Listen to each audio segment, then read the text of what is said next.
letting us have it. Oh my God, are you kidding? Hello. Oh my God. Ooh, what is in here? Forte, you're back. Ooh, that's a nice, like a iced tea something. It is an iced tea. It is so nice to be back. Thank you for having me on. It is so good to see you. And, like, I found out something about your girls and kids, and I was wondering if I could ask you about that. Bring it up. Let's hear it. Is it true that your daughters are obsessed with Toots right now? They're right now and for their entire lives. They love Toots. They love talking about them. I don't know where they got it, probably from my wife, Olivia. But yeah, they love it. They can't get enough. We got them a book called Fart Squad recently, which is like tearing up our house. They love it. They love it. Do you ever like go on their belly and do the like thing where you blow so hard on their skin it makes the biggest fart noise ever? We do that all the time. Yeah, they just Those are called love it all. something, and I just forget. Raspberries. It is a raspberry. Raspberries. Raspberries. Yeah. I raspberry the girls when I can. Yeah. They love it, and they love doing a thing where they raspberry Dad, and then I have to just sit there and go. I just have to keep making that sound. They get really mad if I don't make that sound. By the way, you brought up my socks. Yes, I do have. They're both on my socks. Oh, no! Yeah.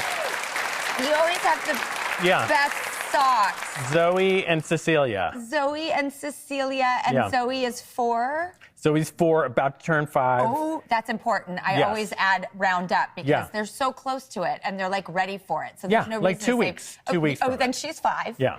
And then Cecilia? Cecilia turned 3 in October. 5 and 3. Yeah. The tricky thing is my daughter just had a little illness, so and it was like mainly down there. Did she?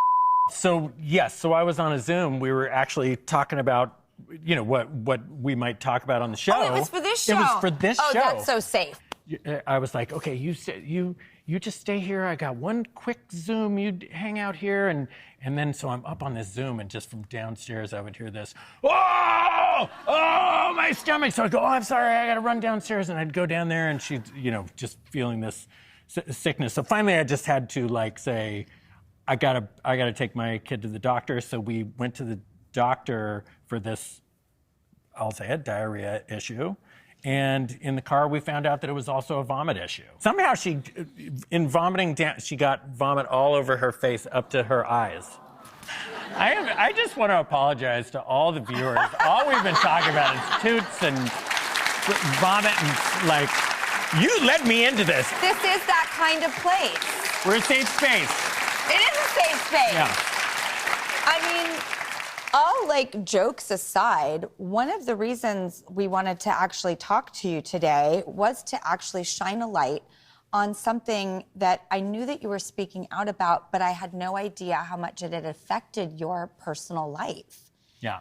And so I'm wondering if you would tell us about like what your family has been going through and why you've become an advocate.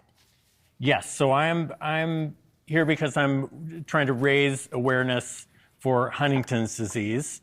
This is a disease that is affecting my family. My father-in-law passed from it a couple of years ago, and while he was kind of in the final stages of his life, we found out that my brother-in-law has it too. So that was the toughest thing because it's this horrendous disease, and basically my brother-in-law then had to kind of watch his future in front of him as his dad was passing away and going like, oh, that's what is going to happen with me. And for those who don't know Huntington's disease, it's this horrible hereditary brain disease, and it's like having Alzheimer's, Parkinson's, and ALS all at once. It just kind of slowly robs you of your mobility and then your cognitive stuff, and then it's just a horrible disease, and I've unfortunately had to see it very up close. First of all, I am so sorry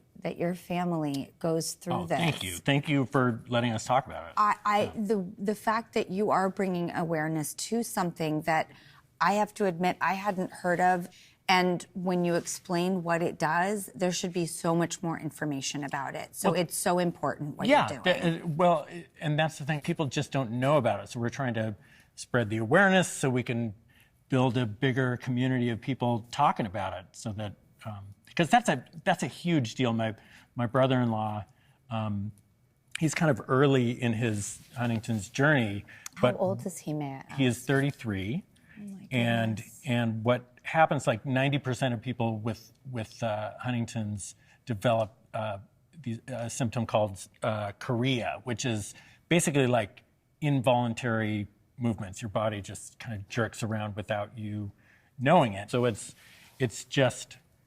really tough. We went to an event once, which was to learn about different, treatments and stuff like that. And at this event were people in various stages of this disease, and some people were, just in a wheelchair and not really able to walk anymore. And I was really concerned because how hard is this for him to see what very likely will happen to him down the road?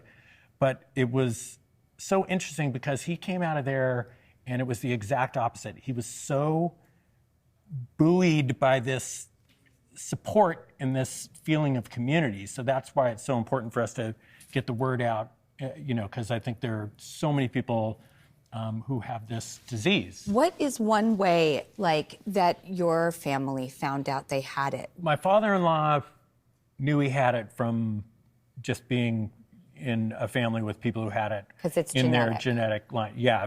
If your dad has it or your mom has it, you have a 50% chance of having it. My wife, thank God, didn't have it, which means we don't pass it down genetically. But HD.com is a place you can go. It has resources for, what Huntington's is. What to look out for, when to test, how to test. Exactly. So we could put that on all of our show socials and get the word out that way because you want to Thank you. Let's do everything we can to get the word out. And what maybe, can I just ask you, was like a tipping point for you to go, I'm going to put myself out there. I love my family. I want people to know about this.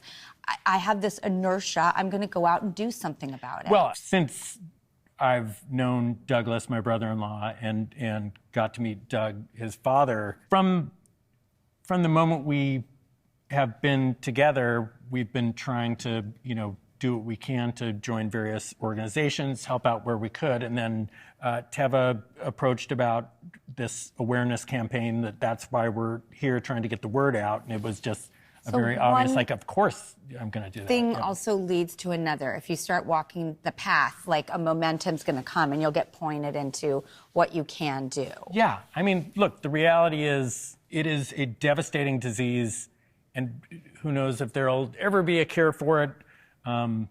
But in the meantime, there is not. The main thing we can do is build awareness and a community of people who help surround these people with love. That is so well said. I'm just so happy to have this conversation with you, and I was so excited to learn myself and become more aware, spread the word, be enlightened and educated by you, Will. It means the world to me and us, and we cannot wait to support this on every possible platform we can. Honestly, HD.com. We'll be right back.